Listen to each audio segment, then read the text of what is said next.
to know the history. Yeah.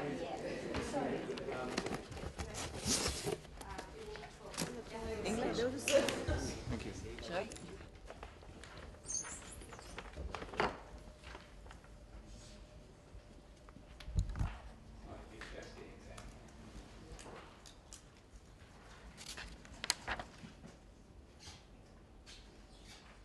World trade bounced back strongly in 2010, reaffirming the role of trade in economic recovery and development. Despite protectionist pressures, and we've had that in many places, despite these pressures, markets remained by and large open during the economic crisis, permitting countries to use trade as an important tool to facilitating economic stability.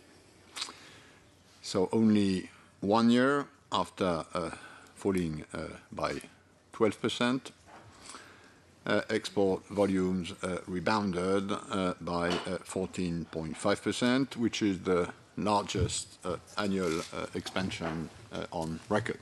The last time the developed countries had export growth in excess of the average for developing countries was quite a long time ago. It was in 1990. Of course, this will not go on forever. There's definitely a link between growing per capita incomes and slowing growth rates. But then there's people doing work on this and trying to see how far forward they go before you start to see these things happening. Meanwhile, the emerging economies are certainly doing a great deal by way of pushing up the global average. Now, what about 2011?